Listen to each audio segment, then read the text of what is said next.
Hi செல்ல குட்டீஸ். இன்னைக்கு நாம தமிழ்ல பேச வேண்டிய 25 வார்த்தைகளை தெரிஞ்சுக்க போறோம். வாங்க பார்க்கலாம். முதல் வார்த்தை பாதம். இதை நம்ம இங்கிலீஷ்ல ஃபுட்னு சொல்லுவோம். நம்ம நடக்கிறதுக்கும் ஓடுறதுக்கும் பாதம் தான் உதவியா இருக்கு.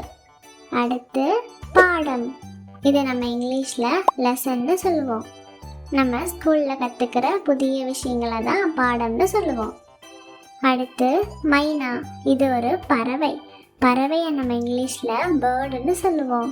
இந்த பறவை பறக்கிறது மட்டும் இல்லை, ரொம்ப நல்லா பாடக்கூட செய்யும். அடுத்த வார்த்தை வாழை. இதை நம்ம இங்கிலீஷ்ல பனானான்னு சொல்லுவோம். இதோ என் கையில் இருக்கிற இந்த எல்லோ கலர் ஃப்ரூட் பேர் தான் வாழைப்பழம். அடுத்து ஆடு. ஆடை நம்ம இங்கிலீஷ்ல என்ன சொல்லுவோம்? சரியா சொன்னீங்க, கோட். ஆடு நம்ம வீட்டில் வளர்க்குற ஒரு விலங்கு. அடுத்து பாறை. இதை நம்ம இங்கிலீஷில் ராக்குன்னு சொல்லுவோம். இதோ இப்போ நீங்கள் பார்க்குற இந்த பெரிய ஸ்ட்ராங்கான கல் தான் பாறை. அடுத்து இங்கே ஓடுற இந்த தண்ணியை பார்த்தீங்களா? இது பேர் தான் நதி. இதை நம்ம இங்கிலீஷில் ரிவர்னு சொல்லுவோம். நிலத்து மேலே ஓடுற இந்த தண்ணியை தான் நம்ம நதின்னு சொல்கிறோம். அடுத்து கடல். இதை நம்ம இங்கிலீஷில் சீன்னு சொல்லுவோம். இங்கே பாருங்களேன், இந்த கடல் எவ்வளோ பெருசாக இருக்குன்னு. இதோ இந்த உயரத்தில் பறக்கிற இந்த பறவை பேர் தான் பருந்து. இதை நம்ம இங்கிலீஷில் ஈகல்னு சொல்லுவோம். உங்களுக்கு ஒன்று தெரியுமா? இந்த பெரிய பறவை வானத்தோட உயரத்தில் பறக்கும். அடுத்து கோவில்.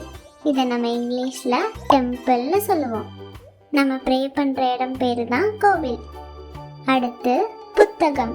இதை நம்ம இங்கிலீஷில் புக்குன்னு சொல்கிறோம்.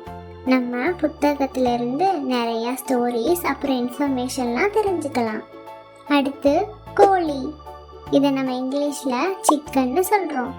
இந்த கோழியை நம்ம வீடுகளில் முட்டைக்காகவும் அதோட இறைச்சிக்காகவும் வளர்க்குறோம். அடுத்து இலை. இதை நம்ம இங்கிலீஷில் லீஃப்னு சொல்லுவோம். மரம் அல்லது செடியில் இருக்கிற பச்சையான பகுதியை தான் நம்ம இலைன்னு சொல்கிறோம். அடுத்து பச்சை. பச்சை நிறத்தை நம்ம இங்கிலீஷில் க்ரீன்னு சொல்லுவோம். என்னை சுற்றி இருக்கிற புல்வெளி அப்புறம் மரம்லாம் பச்சை நிறத்தில் தான் இருக்குது. அடுத்து கருப்பு. கருப்பு நிறத்தை நம்ம இங்கிலீஷில் பிளாக்னு சொல்லுவோம். கருப்பு நிறம் ரொம்ப அடர்த்தியானது. அடுத்து வெள்ளை. வெள்ளை நிறத்தை நம்ம இங்கிலீஷில் ஒயிட்னு சொல்லுவோம். இதோ இங்கே மேலே தெரிகிற இந்த மேகமெல்லாம் வெள்ளை நிறத்தில் தான் இருக்குது. அடுத்து மஞ்சள். மஞ்சள் நிறத்தை நம்ம இங்கிலீஷில் எல்லோன்னு சொல்லுவோம். என் கையில் இருக்கிற இந்த பூவை கவனிச்சிங்களா? பிரகாசமான மஞ்சள் நிறத்தில் இருக்குது. அடுத்து சிவப்பு. சிவப்பு நிறத்தை இங்கிலீஷில் ரெட்டுன்னு சொல்லுவோம். இங்கே பாருங்களேன், இந்த ரோஜாக்கள்லாம் சிவப்பு நிறத்தில் தான் இருக்குது. அடுத்து நீலம். நீல நிறத்தை நம்ம இங்கிலீஷில் ப்ளூன்னு சொல்லுவோம். வானம் அப்புறம் கடல் கூட நீல நிறத்தில் தான் இருக்கும். அடுத்து குளம்.